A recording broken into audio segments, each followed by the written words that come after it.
I should have known. I should have known all of this was coming. If I have seen all of this, I guarantee you this, I would have never stuck around for that long.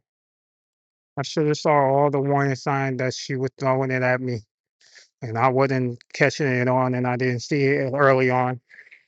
But my brother Brian had saw it before I did, so I can understand why he didn't even want nothing to do with her. Why he didn't want a relationship with her. He never wanted a relationship with her because she already admitted to me, telling me that she was never close to him or she didn't really care about him like that. And I knew from the moment that she told me that she never really cared about Brian. Well, the reason why she was only close to me was because we bonded since I was 16 years old when I first moved in there. Uh, she always saw a relationship with me, but not the relationship with unconditional. It came with a price, and I had to pay that price for sticking around for too long. Should I escape a long time ago? I should have. I don't know why I stick around for that long, knowing that this person was just using me for the source of supply and was only using me for beneficial, for money or whatever she needed, right? Out of that relationship. I should have escaped a long time ago when I had a chance, when all those red flags was showing, when all those warning signs were thrown, was all in my direction. And I kept avoiding it, avoiding it, avoiding it, avoiding it. I just couldn't believe all those years as me being a teenager and growing up, becoming an adult at the age 34 and 35 now. I wasted all that time being around somebody when I could have been around people who will uplift me, motivate me, elevate me. She never really elevated me in a certain way where she would teach me how to strive and be successful in life.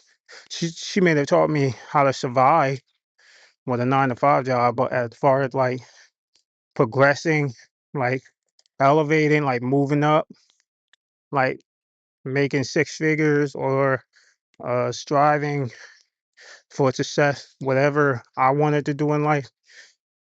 No, she never taught me how to do that. It was always on her terms, how she wanted done.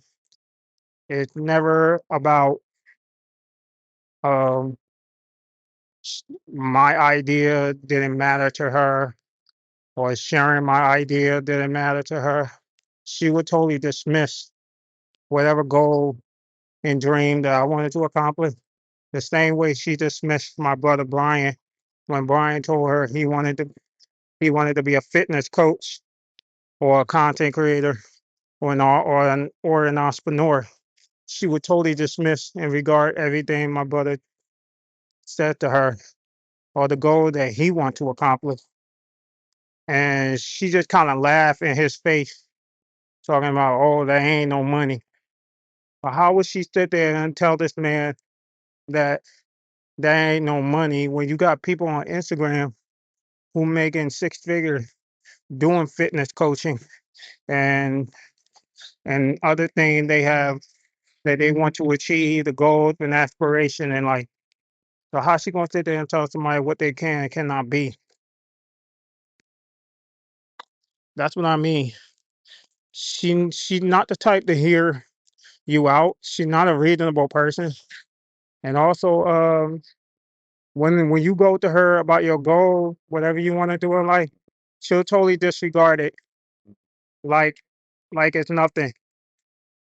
And if things went south, or if you lose your job, or you got laid off, she'll call you all sorts of names in the book, like you're a failure, oh, you're broke, you ain't got no money, you ain't got money like I do. It's always a competition that she wants to have when it comes to me and my brother.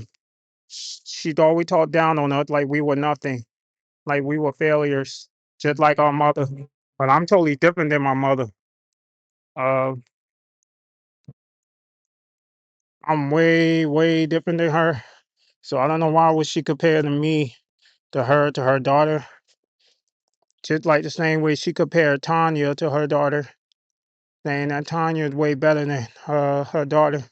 I just never really truly understand how can you love somebody else when you barely even know that individual and your daughter been in your life this whole entire time and you're loving somebody else. Yeah, the only reason why you love her because you only love her for what she can do for you, not like to the point where you created that bond and and the foundation between you two where that connection, that chemistry was there, where it become unconditional and unbreakable. That's not the kind of love that she would providing or giving that to anybody.